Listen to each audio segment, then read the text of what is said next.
Hello and welcome to Scotty and that's Motty. We're going to be talking about P45s in the post. What's going on at Old Trafford? We're not harmonious. We are very much disunited. If you're not already, make sure you press in subscribe and let's get some likes from the off and get involved in the comments. Were you surprised in the slightest that Dan Ashworth, a man that we'd sought after for so long and Sir Jim Ratcliffe revered as being one of the best in class in his job, we paid a huge severance pay for him to Newcastle, and now he's been sacked? Yeah, I was very surprised, bro, to be honest with you, because I feel like there was all this sort of fanfare, wasn't there, about him coming in, him being this like football guy, and Newcastle didn't want to let him go. United were obviously willing to wait till he finished his gardening leave. There was talk of his £20 million compensation. I think in the end we ended up paying about £3 million.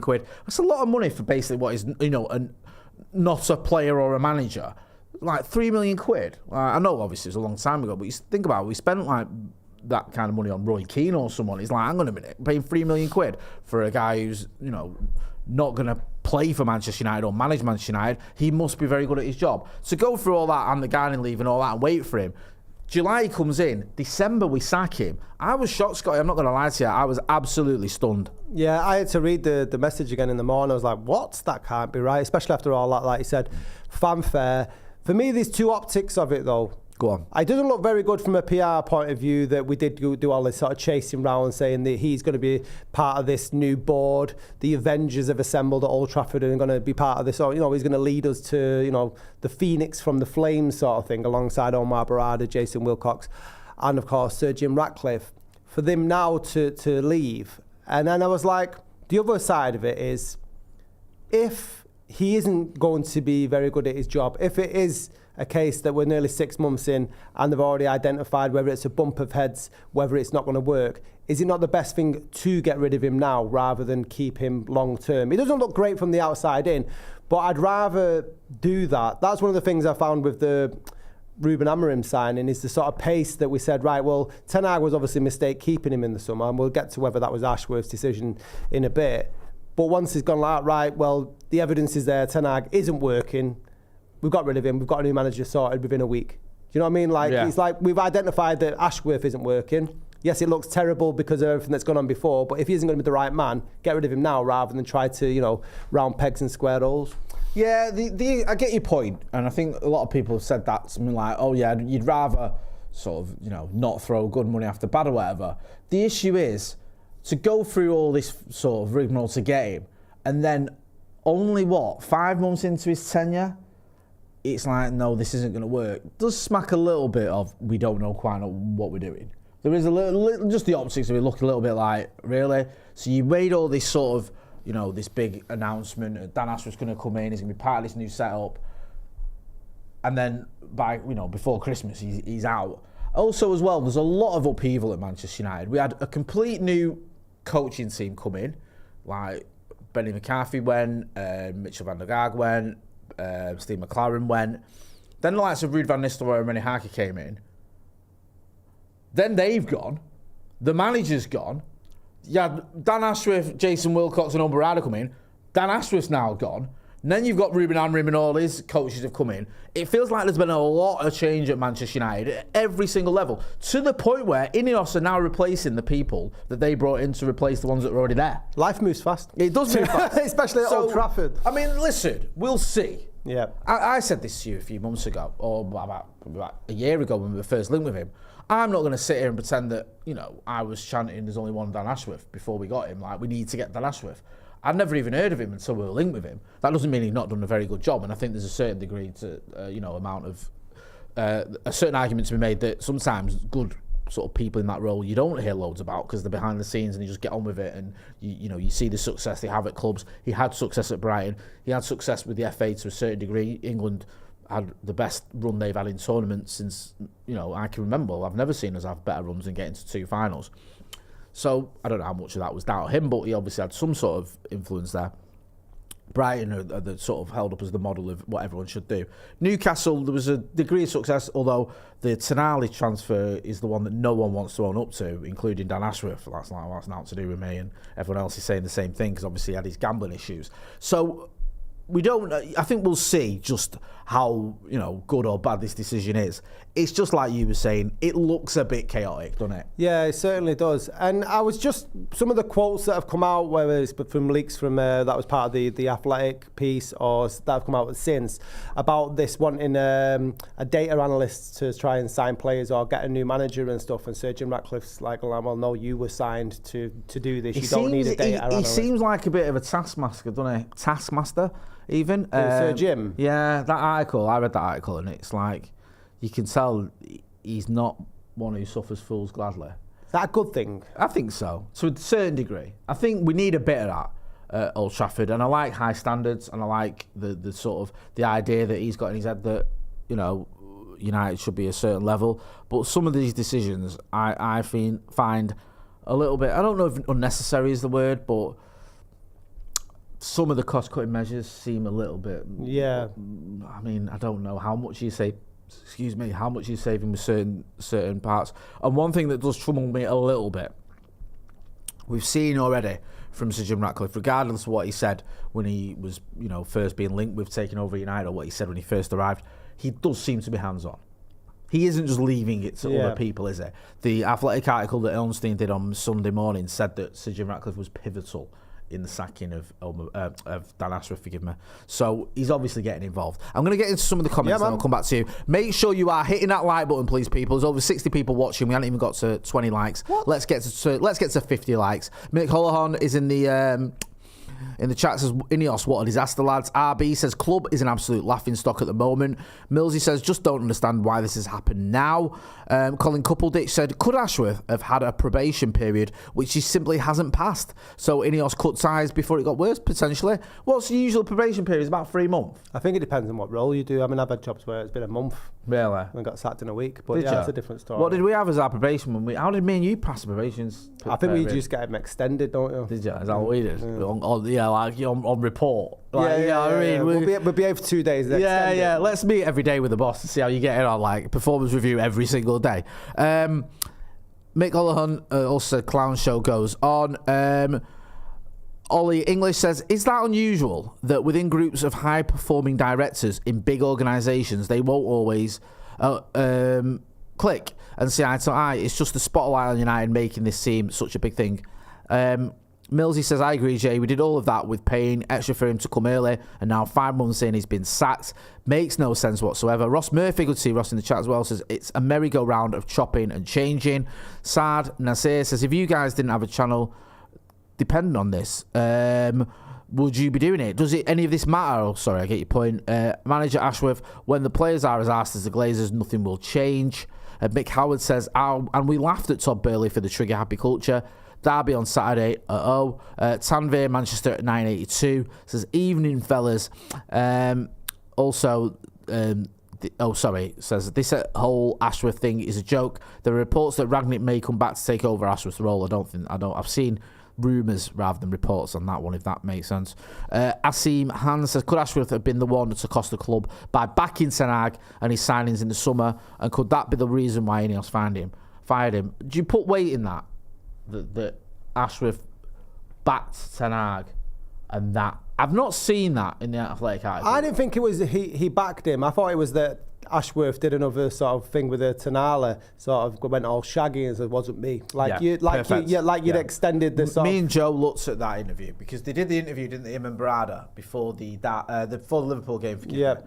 And he was asked directly, how much say did you have in the manager staying? And he said none whatsoever.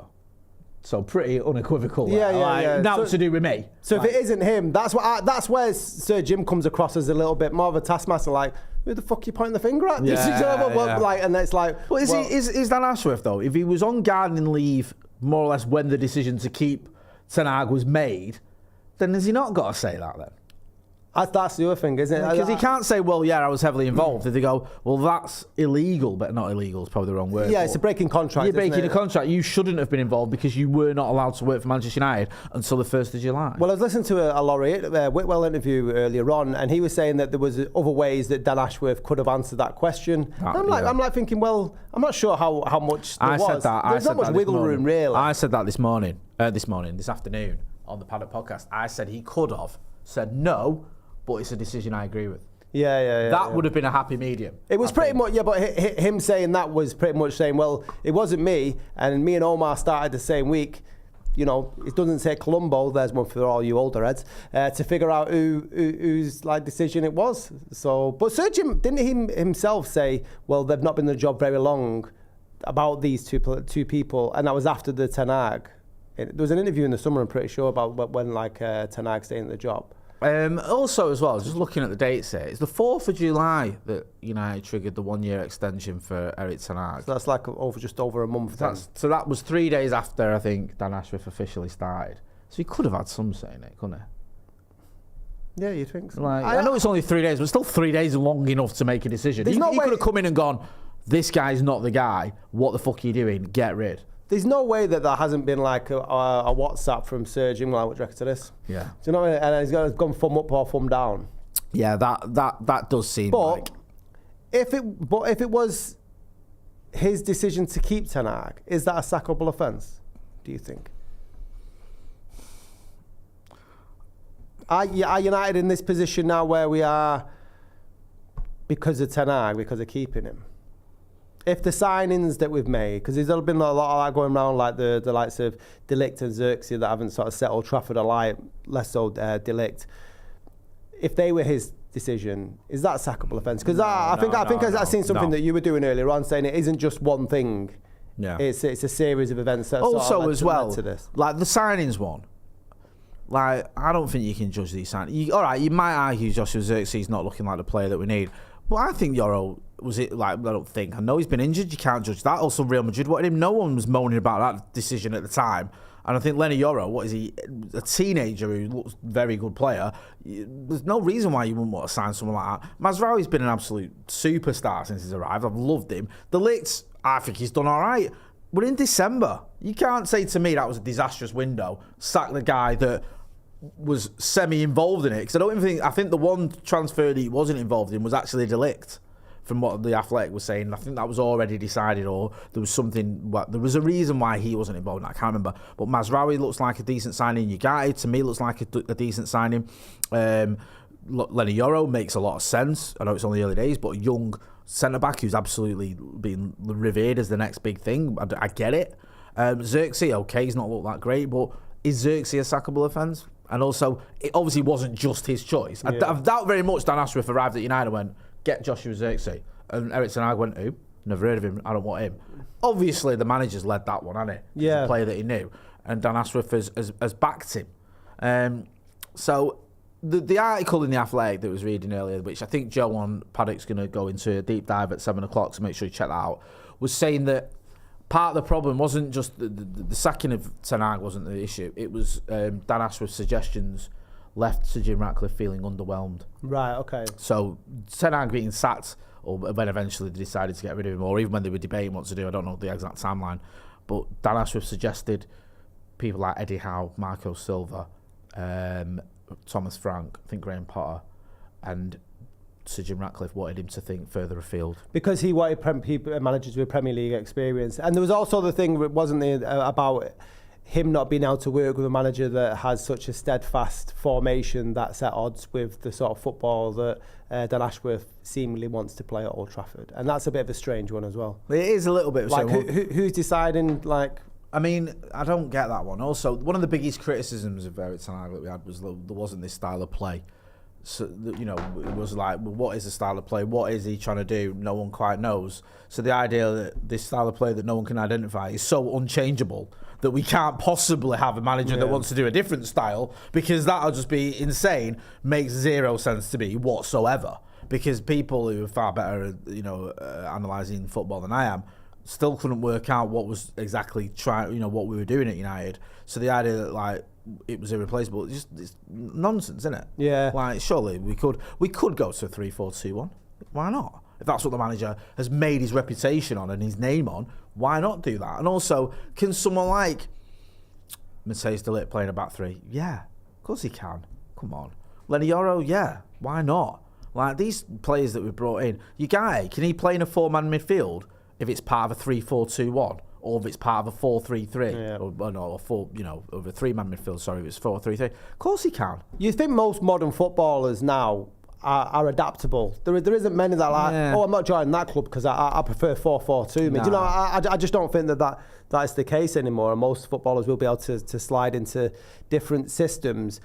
Do you think that Man United fans and the reaction to this have maybe had a knee-jerk sort of wobble in terms of shambles? I think I put that out there yesterday. My problem with it isn't so much the sacking of Dan Ashworth, because like you, I'm not going to like sit here and go I'm massively au fait with what he does day to day and what he was in charge at Old Trafford. For me, it's the optics of it that's a little bit unnerving in the same week where the sort of rise of £66 in the tickets, and then you look at all the redundancies that have gone on this year, and we're going to have to pay another severance pay. I mean, who's had a better year than Dan Ashworth? The man's only worked for 5 months. What a year he's having.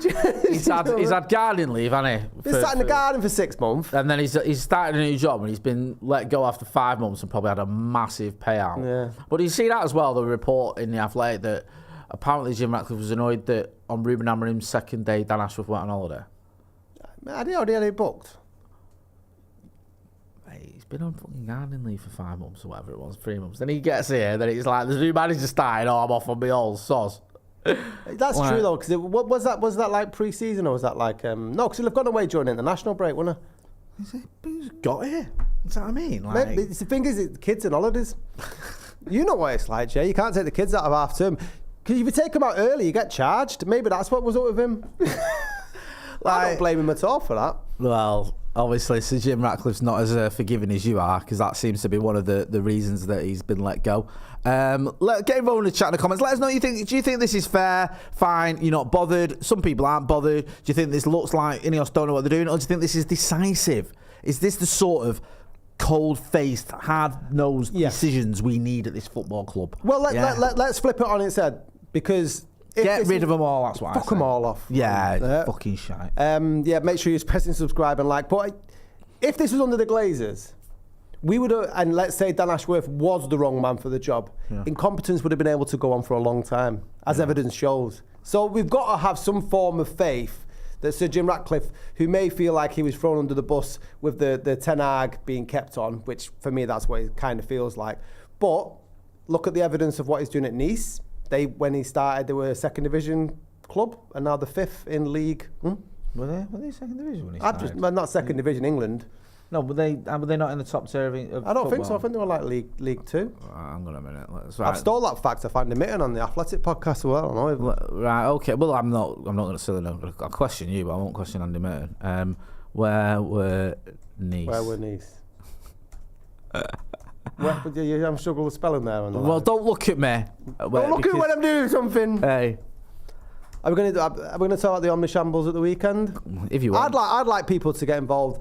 Here's one. Who do you think got the highest IQ in Manchester United's footballing squad? Because some of the stuff I've seen of late, and particularly last season, makes me question if it's in the treble figures. Because right, so they finished, when INEOS took over in the summer of 2019, the club had just finished 7th. Right, okay. And then I think they've gone through about 8 managers or something in that time, and I don't think they've quite done what I think the idea was, the promise was, when INEOS came in, that Nice will regularly finish in the top 3, and I don't think they have done yet. Right, so they were 7th when they took over. Yeah. And now the 5th. Well, it's progress, isn't it? Progress is progress. Do you know what I mean? You know? Let's not pretend that slow-mo is better than no-mo. Exactly. Let's have a look. Yeah, the 6th. 6th. I'm not listening to Andy Mitten's podcast ever. I mean, I'm going to say 6. Join 6. No, they're not the 6. They are 6. I'm doing them a disservice. Who else is he on? Let's get a different reference. Is it Lucene? What's their number name at other club? In his boat doing well. His boat. Yeah, cycling. Doesn't he involved in What is cycling? his success at in his like petrol washing or whatever the hell it's called? What do they call it? Greenwashing. Greenwashing. Let's say in a fourth. Where were they when he took over? Oh, I don't know. Hang on a minute. Oh, this is going to be a long-winded podcast. I don't know. Anyway, highest and lowest IQ. If you're clutching at straws here, aren't we? Yeah. Where will the scene when he took over? I don't even know if he's still there. If you could put forward a Manchester United player into Mastermind, which player would it be? Who do you reckon's the smartest player at Manchester United? And who do you think isn't? Right, the smartest player. Who comes across like as intelligent at Manchester United? I say this off the back of just they can't seem to get the most simple things correct. I reckon someone like I'm trying to think, right? Maybe someone like Amad Diallo. You think Amad Diallo? I wonder, he's multilingual, isn't he? Yeah. So there's certainly got to have a certain level of intelligence, speaks several languages, I think he does. Yeah. And he certainly is he's a clever footballer, isn't he? Right, okay. So yeah, I mean, I'm struggling. Who would you say is not? How long have you got? Yeah. Right. If I had to put one of our players on Mastermind, right, you give me a list. First of all, I'd get my pen and I'd see there's the lines going through there. Diogo Dalot. No. I like Dalot, but no, you would not put him on Mastermind. Luke Shaw's not too bad. Intelligence-wise, I don't think Luke Shaw doesn't strike me as being, a bit dozy or thick or whatever. He's just injury-prone, isn't he? Right. So he's all right. He's a good shout, yeah. Someone like Harry Maguire's okay. I don't think he's particularly bright or thick. He just seems all right. I know he was fighting in Mykonos or whatever, but it's nothing, he seems a sensible-ish. Yeah. Someone. I don't know about Bruno. No, Bruno don't come across as being he's got a bit of a dozy element to his game, hasn't he? And then Martinez I wouldn't put in there. Onana, no. Yeah, it's not great. Rashford, I mean, obviously he went to Manchester Comprehensive. He's got an honorary degree, hasn't he? But it's honorary. I've got an honorary degree. Isn't he Dr. Marcus Rashford? Is he balls? Yeah, no, like honorary. Would you let him operate on you? No, I don't think he's. I don't think he's particularly bright. Ericsson. Oh, not. You know what I mean? Ericsson. Yeah, Ericsson. I say Ericsson be up there. Yeah, that's probably the best one actually. I'd probably have him over Diallo. Right. Okay. Yeah, but there's not many, is there? But saying that, in most teams, it's like that. But why do we seem to make more stupid mistakes than anybody else? They just seem thick as mince. They do. They're like they can't follow the man back, the passing. I feel sorry for Amorim as well because it's not his fault, is it? But they've had bad schooling. Like on the weekend, those mistakes. There's no way on God's earth he said to Onana, if someone shoots straight out, you get out of the way of it. No. Can you imagine if he did? And Onana's like, really? So the ball's going to come up, mate, and I'm going to move the other way. If I see you catching that ball, don't you dare save them. I will sub you off that pitch. You just make sure you get out of the way. You think you fell out with your national team coach? Yeah, wait till you see how I roll. Yeah, I don't. That's obviously not the manager's fault. That's just a mistake by the goalkeeper. Dalot made a mistake, didn't he, for the second goal. Martinez made a mistake as well. These are errors, man. These are errors you can't. But they're errors that seem to happen a hell of a lot, and they were happening a lot under Ten Hag. Been happening since post-30, haven't they? Yeah. But I mean, I know it's different players, but we've always had that element of giving away cheap goals. Do you think there's not enough, speaking about data analysts, that Sir Jim Ratcliffe said that Ashworth shouldn't have? Do you think there's enough due diligence done on intelligence in players? I don't think, is it an attribute that you can have? I'm not saying that on FOTMob. What, like? IQ. Like football and intelligence. The thing is, like, sometimes... Like Rooney, like, obviously not the most, brightest colour in the box, but his football intelligence was insane. Yeah, he was. No, I think as well, sometimes, just because someone is a smart person, they might even be clever academically, doesn't necessarily mean they're a clever footballer. No. You know what I mean? Like, I'm trying to think of an example. I don't know, but you've had players that have done well, academically or whatever, and they've got like Frank Lampard, for example, is meant to have one of the highest IQs in football. Yet as a football manager, he's been a bit of a disaster. Right. Okay. I know as a player, he's an intelligent player. He's always timing his runs into the box and scored a lot of goals, whatever. But has his intelligence translated to him being a successful manager? No, that's good. No, I think his record in the Premier League is one of the worst ever in terms of the amount of losses per game he's had. So yeah, I don't know. I don't think there's anyone that stands out, and also I think it's something that's almost irrelevant in terms of general intelligence, in terms of your IQ and stuff. Because some, like, prime example, who's arguably the best player in the Premier League right now? Mo Salah. All right. Or Cole Palmer. I mean, Cole Palmer's a clever man. I seem to talk about chippy chips over there. Have you ever seen him in an interview? Yeah. Like, I love Cole Palmer, by the way. People give me grief because obviously he don't play for United. And I've got this thing where I can't stop like tweeting about him, and I just think he's ace. But you can see he's not the sharpest. No, but his reading of the game is... Yeah, but he's reading the game. He's second. Yeah. And to be fair, when he's been asked about school and stuff, did you ever, and he said no. Like, and no subjects was he good at or he excelled at. Even PE, he said he didn't. He said he failed PE, I think he said. He didn't even know how he failed, but he did. Like, but then as a footballer, hugely intelligent. Point, yeah. Like, so I don't really think it matters. Oh, sorry, yeah. Manchester M25 says Johnny Evans by a country mile. That's a good point, that. Yeah. He's a very clever lad. Joseph Tomlin says Ericsson and Xerxes highest IQ. Rafa D says Juan Mata would smash Mastermind. AID B95 says Man's got the highest IQ easy. Drive River says Ratcliffe is going full Elon Musk. Dodgy's mum says Brailfords needs to go. Cycling is not football. He hired Ashworth. Ridwan also says, did he actually want Southgate? That would have been stinky. I don't know. The Athletic article doesn't mention Southgate. No. Well, we didn't interview Southgate. We didn't interview him, did we? So no, there was no indication that. Can you imagine? I mean, just the whole idea that Southgate was getting unveiled at Old Trafford. You know, like when Real Madrid sign a player and they give like an open stadium and you can come and watch them do kick-ups on the pitch. I just love the idea that Southgate may have had one of them, and you just have a load of people throwing turnips at him on the pitch, like, get out! It would have been hard to get behind that managerial appointment. Can you imagine? Like, you always back the manager. That's how bad we were, though, because we were fearful of that actually happening. Well, there was rumours, though, weren't there? Like, because they knew him, INEOS knew him, and Ashworth knew him from his time at England, that there could be something there. But I don't know. It feels like there was some sort of friendliness towards him. I don't know if that translated into they thought he was a man that could take over at Manchester United. Or they just had a decent relationship. I remember chatting to, I think it might have been Jamie Jackson, or I can't remember, it might have been someone else, who was saying like there is a lot of love for Southgate at INEOS. But again, I don't know whether that means they were going, he could be the man. Because the thing with an appointment like Gareth Southgate, it's one of those appointments where he has to hit the ground running, because no one is going to back that. Not many United fans are going to be like, let's give this guy time, let's be patient with him. Amorim will get time, I think, to a certain degree, because people can see what he's achieved, his pedigree, all the rest of it. If you bring in Southgate, unless he starts off very well, people are going to be going, he ain't the right guy. He'd have been out the door quicker than Ashworth has. Honestly, no, I genuinely think, people go, right, with Ollie, Ollie didn't have a pedigree. Ollie got the job off his caretaker role. Like, he didn't come in as manager, he came in as caretaker.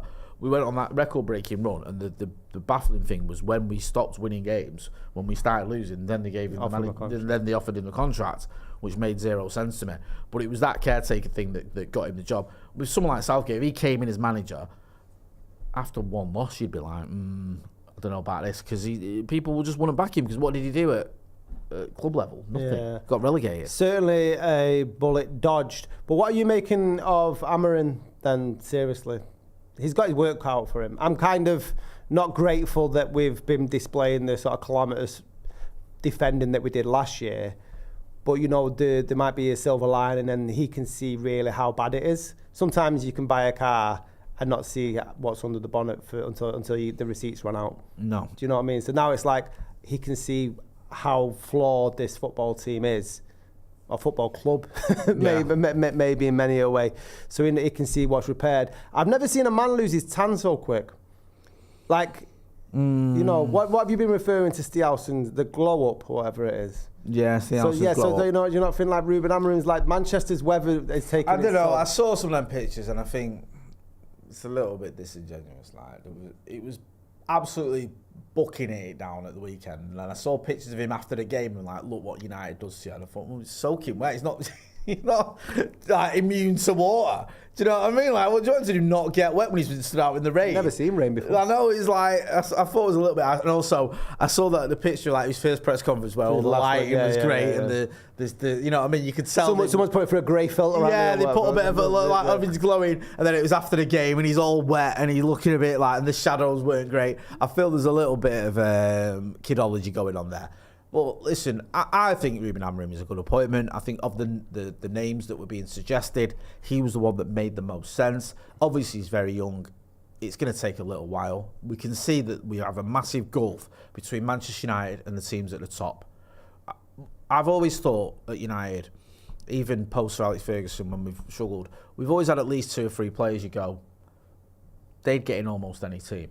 Like there's always been one or two at least, well, sort of 2 or 3 where you go, okay, you'd have, you know, a Pogba maybe, or a De Gea at one point was looking like, you know, he was one of the best in the world, or I'm trying to think of Zlatan when he came, had that season where you go, yeah, Zlatan walks into most teams. Like there's always been 1 or 2 where you go, yeah, there was a time when Marcus Rashford was putting in numbers that were, you know, better than almost anyone's in terms of an attacking winger. Now though, you look at the team and you go, there's not many, if any, that would get into some of the top teams. Maybe someone like a Diallo or a Mainu. They're the only ones because of the youth's on their side, really, maybe, but the rest of them... And even their work in progress is where you look at it and you go, you know, would Marcus and these current guys get into any most top teams? No. Would Højlund? Probably not. Would Xerxes? No. You know, even someone like Bruno Fernandes. There's a time when Bruno Fernandes, for me, walks into any team. I didn't think he walked into City's team at one point. Look at his numbers. They were ridiculous. Is that the case now? Probably not. So I do feel like there's a big gulf between, not just, overall the squad is all right. My worry is... The squad's all right based on what for a mid-table club? But I mean, rationalise what you mean by the squad's all right. It's not though, is it? If you're labelling there that these... No, I mean, in terms of squad play, you know, you have 2 players for every position. Squad-wise... We have enough numbers then, a bit depth. No, because I think that it's not the squad that's the issue. It's the amount of world-class players you've got is the issue. You need like 2 or 3 world-class players in a team to challenge at the top. Chelsea haven't got loads of world-class players. They really haven't. No, but Chelsea went out and bought a shed load of young players, and everyone laughed at them because they spent a stupid amount of money, and that is coming to fruition now with the way they're playing. And obviously, it may all fall off, as you know, it tends to do after a new manager bounce. I don't think it's necessarily the squad. I think they've got. I think the United and Chelsea squad is very similar. I just think the difference is Chelsea have got 2 or 3 world-class players in their 11. Right, okay. United haven't. That's the point I'm making about the squad. If you took Cole Palmer and maybe some of the performances that Casado's been putting in recently, I know he couldn't himself yesterday. Cucurella, he's been decent. Oh, he had a stink yesterday though, didn't he? After he took his boots off, it was great. After he cost them 2 goals, he was, he was really good. They won the game. Yeah, but, you know, but like, I think, you know, some of the players aren't that great. Sanchez, I think, is a bang average keeper, but they've got 1 or 2 players. Jackson's numbers are very good. I know he's not necessarily the greatest player, but his numbers are great. Cole Palmer's obviously smashing it. United have got like a decent squad, but we haven't got those 2 or 3 world-class players that you need. I think that's the problem for me. And for me, what it is, where if you go pretty much through the whole squad, maybe take out the exception of Mainu and Ahmad, I think a lot of our players are as equally flawed as they are gifted. If you look at Onana, okay, yeah, he's got great distribution. He can pull off an amazing save. But he'll undo all his hard work by letting in the sort of goals that he'd let in against Forest and all the howlers he let last season. Luke Shaw, on his day, brilliant, probably one of the greatest left-backs, you know, in the world. Injured all the time. Yeah. Martinez, great defender, you know, battler, blah, blah, blah, can distribute the ball. He's nowhere near the sort of player that he was 2 years ago. And it's becoming increasingly more looking like that. I'd say Naz Mazraoui, I think he's been a great signing. Delot, he offers more problems than he does solutions for me. He's fell off, hasn't he? Yeah, Fernandes, okay, he can create a sublime ball, but how much of the ball does he actually waste with his passes? Højlund, okay, he can finish when the ball's put on his feet in the box, but for me, his hold-up play is not that great. Marcus Rashford, again, where the player that we all know he's capable of being, seems lost in the wilderness, and I don't see it coming back. I think his career's got to be saved at another club. Amad Diallo and Mainu are great players, potential. Garnacho. I think Diallo's playing well now, though. I think he's playing well now, but I don't think he's a finished product. Like, he can't keep that form up throughout an entire season. We'll see this season. I think it's embarrassing that we're putting the weight on that player to do so. You know, the others should be carrying the weight. Where else do we go around the pitch? I think Mainu's a good player. That's what I'm saying. Mainu and Amad. I think Ugarte is a good player. I think there's too many players I'm not too like. I like Miners. I think he's having a bit of a one at the minute, but I think he's a good player. I don't think he's a bad player. The Litz, I think, is decent. I know you don't rate him, but I think he's a decent player. He's slow though. I don't think he's that slow, to be honest with you. And also, I think like the Litz come in, and I think he's had as many good games as bad. Well, I don't think he's had that many bad games, to be fair. But I also think he's been coming in and he's been played pretty much every game in a defence that at times hasn't had the protection in that midfield. I think we'll benefit when we stop some of these changes, because at the minute everyone's getting a chance. Yeah, of course. Like, what do you expect? Everyone, like Malacia, Anthony, players that might not necessarily play every week are getting chances. The front three. The one big issue we've got is goals, and I agree with you on like Højlund and Garnacho and Marcus. Like potentially, and Zirkzee even, we might end up with a completely new attack next season. Like if for example Diallo was to stay as a wing back, then there's every reason to believe that you could end up with a front three that looks completely different than the one you've got now. Just depending on transfer budget and stuff. But like I look at those 2 10s. Garnacho not having a great season. Marcus has fell off. I agree with you. Højlund, he's done okay. I think this is a season where we want to see whether he's up to it. Zirkzee, I don't like digging out players when they've been here for 6 months, but from what I've seen so far, it's not great. No. Let's put it that way. I thought it was good against Everton when he was dropping back and his interplay was decent, but then you look at the level of opposition, and it's Everton that was a team that hadn't scored in like 5 weeks, you know what I mean? It wasn't a high level opposition. But Mason Mount's another one who Amorim has sort of pinned a lot of hope on for his early press conferences. He's a player that he likes. Again, I think. Where do you stand on Mason Mount before we wrap up? I want to get you on this. I think he said Ronnie put me and Ronnie are appeasing the pod when it comes to our views on United and players, but he said Mason Mount with that invisibility cloak, because he doesn't seem to do a lot on the ball, but when United are pressing and he's on the pitch, he's very good at sort of hounding the ball down. But when he's on the ball, he's non-existent really. I'm not too sure. But I mean there's more question marks over stars in the Manchester United lineup, and that's going to be problematic until we get a few more stars in. That's what I mean about you need like a world-class player. We haven't got really any at the minute. But maybe you could argue, I know world class is subjective, but someone like we've seen, like that performance against Everton, for example, by Diallo was spot on. Yeah. Mazraoui's put in performances that have been spot on. Mainu is capable of it as well. We're seeing that, but I just feel like we're lacking. There's just not enough match winners there. Even under Ollie, when we were, we were winning. We won a lot of games because someone would produce something. We finished second for a reason. Someone would produce something. We beat City 3 times because we had players capable of getting a goal almost out of nothing, and that's what worries me. There's a little bit like we haven't even got that anymore. Like if you're looking at someone who's going to produce that little bit of magic, maybe it's Diallo, but other than that, I mean, Bruno on his day can still do something. But that's it. We pin a lot of our hopes on Bruno, don't we? For our goals and creativity, if our centre forwards aren't scoring. I've just forgot my point that I was gonna ask you. Get into some of the comments. Let us know. Ridwan says Mason Mount isn't productive enough. He's just there. Danny G says Mount has potential, but that's it at the minute. Van der Goal says Mount is just a silly pretty boy. Rev G says Mount is sadly a huge waste of money and will probably leave in a couple of years after producing nothing.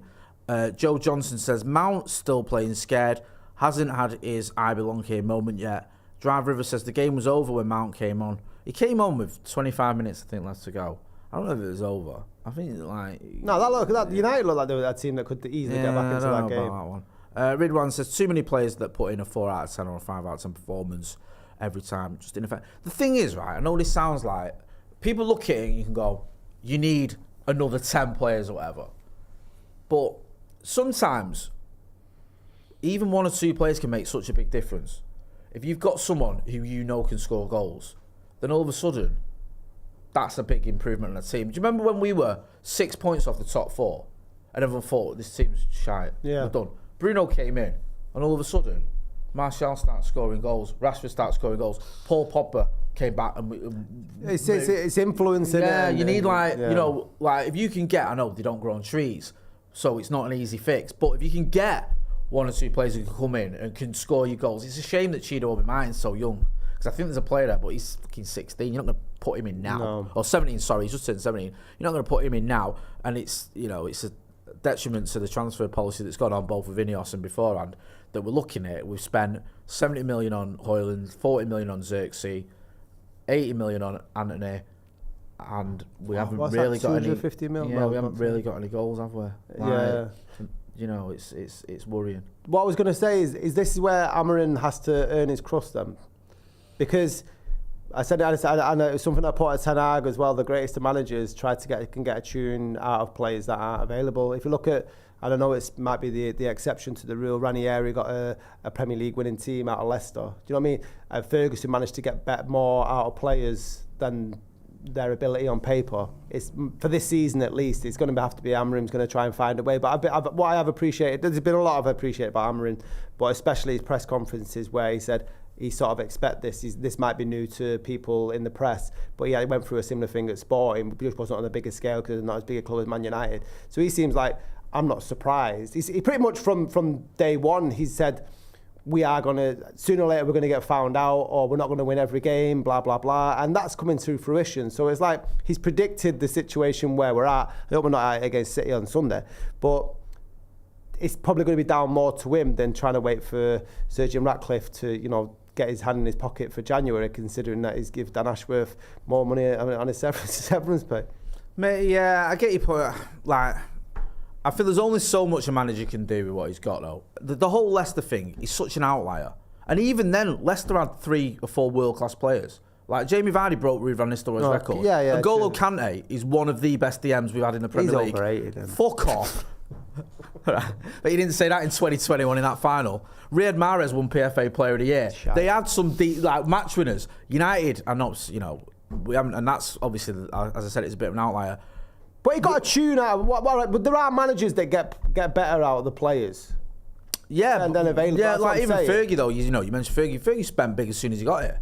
Do you know what I mean? Like he within his first summer, he brought in Chocky. I think was a record signing. Amorim, with what he's got right now, my concern is goals, and I think he can set up a team that can create chances and can have more of the ball in the final third and stuff like that.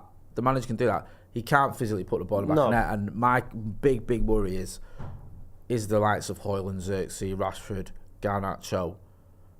Your attacking players, are they clinical enough? Are they going to get you the goals? So, I don't know. I get your point. Like the manager, obviously, and I'm just saying it's not the manager's responsibility. So of course it is. Yeah, you know what I mean. Otherwise, you may as well manage it. It doesn't matter. It matters. I just worry that what he did at Sporting, Gyökeres was like that guy for money. Yeah. Has he got someone here who can do that? Maybe it is like you mentioned earlier. Maybe if Rasmus Højlund gets a service, he can get some goals. I mean, he scored 3 under him so far, which isn't a bad return. I know 2 of them came in one game against Bodo Glimt, but he's still scoring goals. So hopefully that can happen. I just worry. The goals thing is really bothering me because I just look at that front 4 or whatever, and I just think that there's not the goals there that we need. No. And the one player who I do rate, attacking wise, is now a wing back, and it's like that seems to be the role that he's being given, which obviously limits how much he's going to be in the opposition box. He's still doing well going forward. Don't forget, he's got assists and stuff, but all those players we mentioned, Garnacho, Rashford, Xerxes, Højlund, I don't know. I don't know either. What I do know is that you should press subscribe and like the button. We're nearly at the new year and we'd like to get to 12,000 subs. So I think we're about 200 off yeah, something like that, bro. I think so it's a shambles on the pitch, shambles in the board, disunited, but we're not. We're still sort of friends. Wow. Thanks for watching. Right, we'll see you in the next one. Don't forget to hit like, share and subscribe. Thanks for watching. Done. I've ended the